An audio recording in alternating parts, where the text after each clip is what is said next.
भगवान ने मनु शत्रुपा को न जाने कितने लाख वर्ष पहले वचन दिया था कि जब तुम दशरथ कौशल्या बन के आओगे तो मैं तुम्हारा पुत्र बन के आऊंगा। अब पुत्र उत्पन्न होने का उम्र क्या होता है? शादी हुई 2-5 वर्ष में पुत्र संतान पैदा हो जाता है। 25 साल, 30 साल, 35 साल, 40 साल, 45 साल है? आजकल शादी ब्याह घलोक टाइम बदल गए है कि नहीं? 30 साल के घुमा थी बिहाव को, जैसे ये कोई शादी की उम्र है 30 साल? विवाह का उत्तम आयु भारतीय संविधान की दृष्टि से देखो तो 18-20 साल की उम्र में शादी 21 साल तक में हो जानी चाहिए। जब उस समय विवाह होगा तो वो व्यक्ति बहुत सारे व्यसनों से दूर हो चुका होगा, उसकी जिम्मेदारी का उसे अनुभव हो चुका होगा और परिवार मजबूत हो गया रहेगा, तो किसी प्रकार से भ्रमित नहीं होगा। लेकिन 30 साल के अब बंबई में सेठर्रा मन घूमा 40 साल सेठर्रा मुनगा सुखा जो थे ये नहीं है कहीं के लिए सेठर्रा अब सेठर्रा 40 साल के हीरो हीरोइन बिहार और घूमा बाद में बाल बच्चा नहीं हुआ क्या हुआ पथरा हुई तो शादी विवाह का उम्र प्रकृति के हिसाब से सब काम होता है भाई। प्रकृति को छोड़ करके तुम अप्राकृतिक कार्य करोगे और दोष भगवान को लगाओगे कैसे बनेगा? बैला खरीदे जावा चलो मन के दांत के देख लो पहले पूरो थोड़े डर है किसका पूरो डर नहीं लेवल किसका है कि नहीं? पहले बैला खरीदे जावा दांत लगी किसका दांत के खिया थोड़े गए मरैया थोड़े पकड़।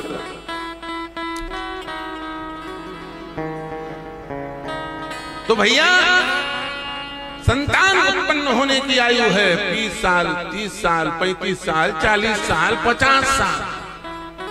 अब जब सीनियर सिटीजन के कोटा मिलने वाला है तब संतान होगी 60,000 साल की उम्र, 60 वर्ष की आयु दशरथ जी महाराज की। इतने साल तक भगवान नहीं आए। दशरथ जी को भी बड़ा टेंशन। दशरथ जी ने नारद जी से कह दिया, बहुत रामायण है ना, रामायण सटकोटी उपारा। दशरथ जी ने नारद जी से कहा, बोले क्या नारायण नारायण करते घूमते हो, तुम्हारा नारायण झूठ बोलता है।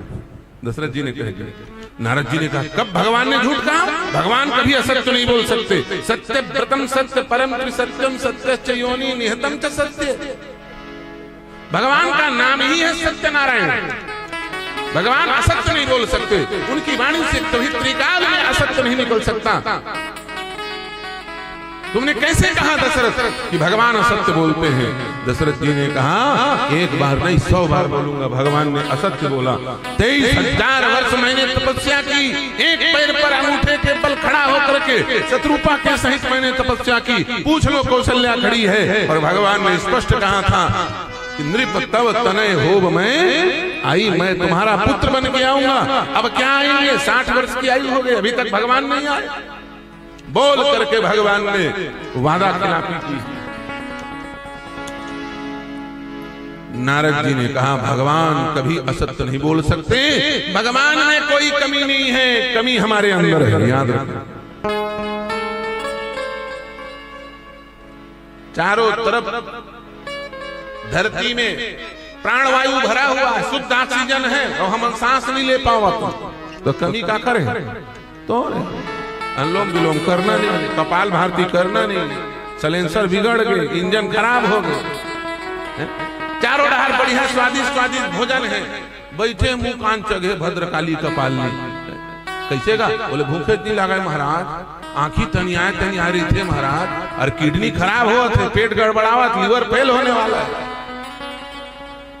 योगाभ्यास कुछ करने, तुम्हारे अंदर कमी आया है तब तुमको स्वाद अच्छा नहीं लग रहा है। अच्छा सच बताओ, बुखार रहता है आदमी को, बुखार जब रहता है तो मीठ चीज है, कड़ू लगता नहीं लगे तो क्या वो करोगे?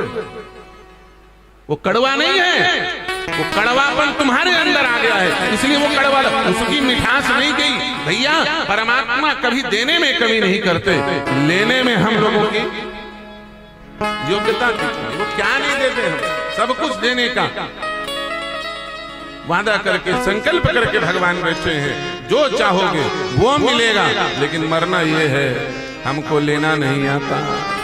वो तो सब कुछ देने के लिए बैठे। हमारा जो पात्र है बड़ा छोटा है, हम भगवान से मांगना चाहते हैं बड़ा, और बर्तन हमारा छोटा है। अब जितने का नाम ही चितकिलदारी है।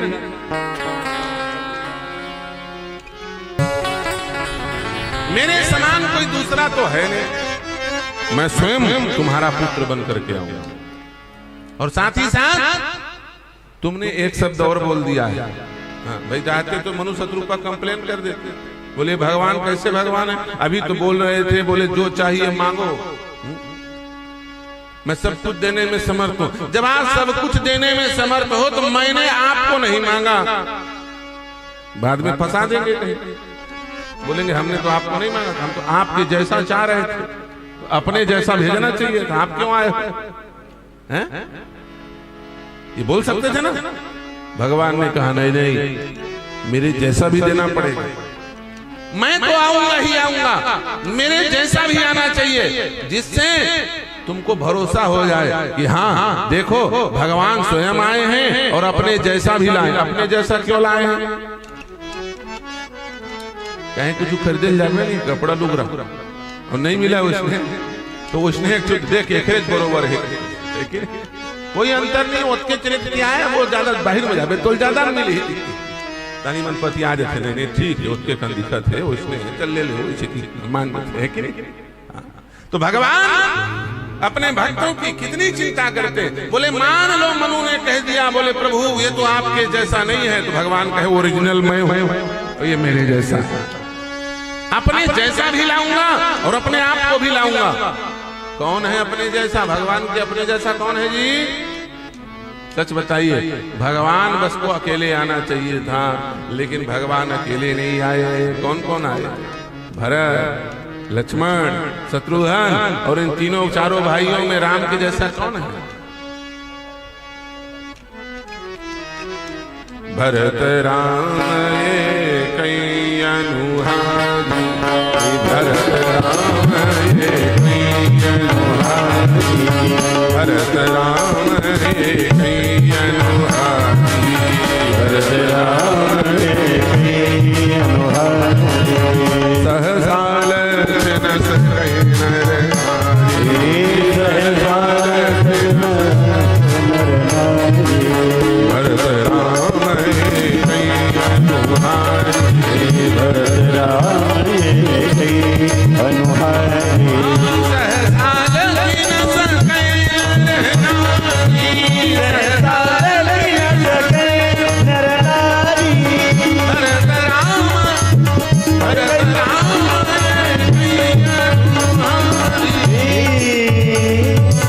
भरत राम एक ही अनुहारी, सहसा लख न सकै नर नारी। राम और भरत दोनों एक हैं। ब्रह्म के जैसा कौन दिखता है जानते हो? थोड़े थोड़े भगवान विष्णु दिखते हैं, नारायण है। भगवान विष्णु ब्रह्म के समान दिखाई देते हैं, इसलिए स्वयं ब्रह्म आए और भगवान विष्णु के अवतार कौन? भरत जी। भरत विष्णु के अवतार, राम विष्णु के अवतार नहीं, राम विष्णु के अवतार नहीं है। राम ब्रह्म है और ब्रह्म के जैसे स्वयं कौन है? श्री भरत जी महाराज विष्णु के अवतार। ब्रह्मा शत्रुघ्न जी, शेष श्री लखन लाल सब सेवा में आए। इसलिए भैया परमात्मा क्रिया साध्य नहीं, परमात्मा कृपा साध्य है। इस बात को जो भूलेगा वो परेशानी में पड़ जाएगा।